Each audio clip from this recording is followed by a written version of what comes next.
Hey, if somebody told you they got lit during their New Year's celebrations, you'd probably infer they were either very drunk or high.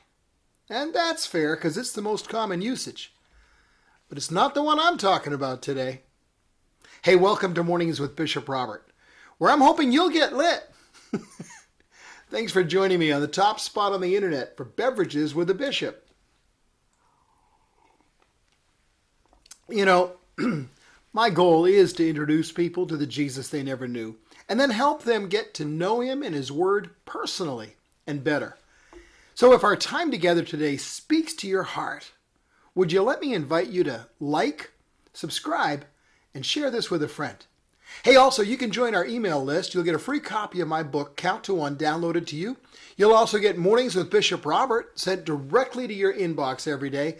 And there's lots of other great benefits we're kicking off this year. So click the link in the description.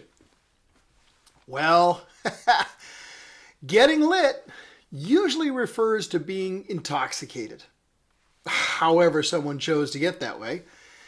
And that pretty much all they're capable of doing is sitting in one place with a stupid-looking grin on their face.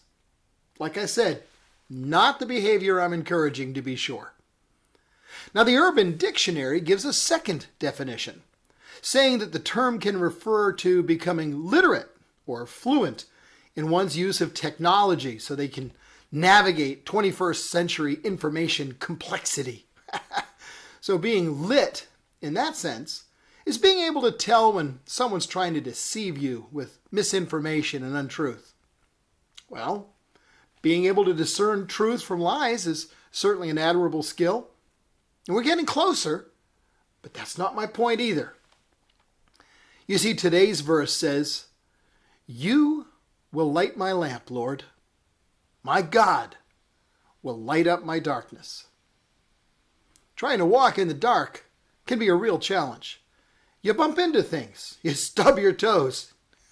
I've even knocked things over.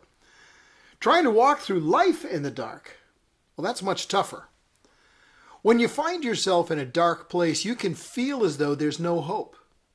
The world and its battles can be a very overwhelming place.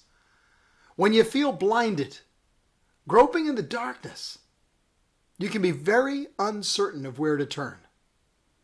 And the best answer I've found is not a where, but a who. Jesus is the light you need. He's the light of the world. And he promises to lead those blinded by darkness in a way they don't know. He says, in paths they have not known, I will guide them. I will turn the darkness before them into light, and the rough places into level ground. These are the things I do, and I do not forsake them. Christ guides us as we navigate the dark places. He's our lamp. He lights up our darkness. He gives light to those who sit in darkness, even in the shadow of death, and guides our feet into the way of peace.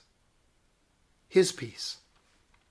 You see, when you allow him to be your guide in the dark places of your life, Jesus guides you into places of light and gives you peace as you travel.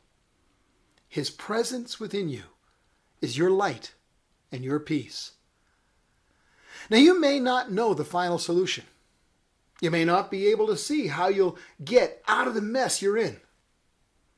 But if you know the one who solves every problem with wisdom, grace, and love, you can move from darkness to light with peace in your heart. And it gets better.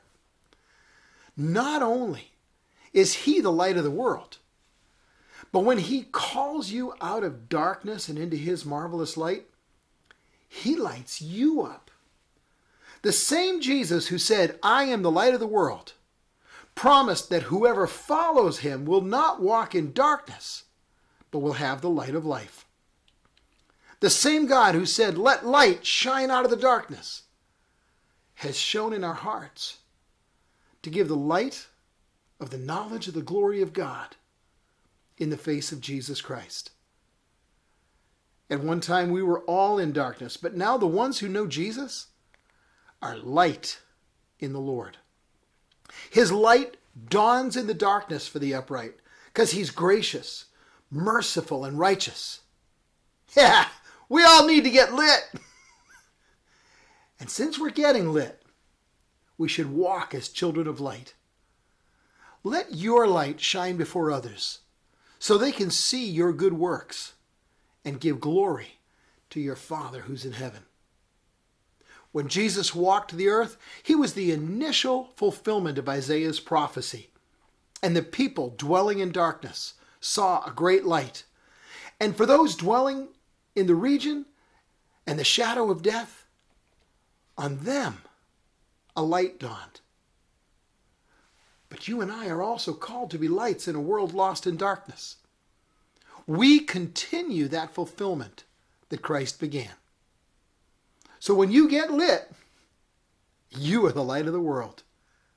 Hey, let your light shine bright, because those who are wise shine like the brightness of the sky above. And those who turn many to righteousness shine like the stars forever and ever. So how about if you and I get lit today? Pray this prayer with me.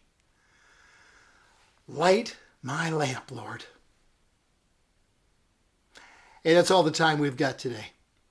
But shine your light. Help me introduce people to the Jesus they never knew. Then help them get to know him and his word personally and better. Please like this video. It will help more people see it. And then follow or subscribe so you and I can get together every day. Click the link in the description. You'll get the free copy of my book, Count to One. And one more thing. Share this with a friend, would you? Because as you do, you're part of the team, touching hearts all over the world with the love of Jesus. Thanks for helping.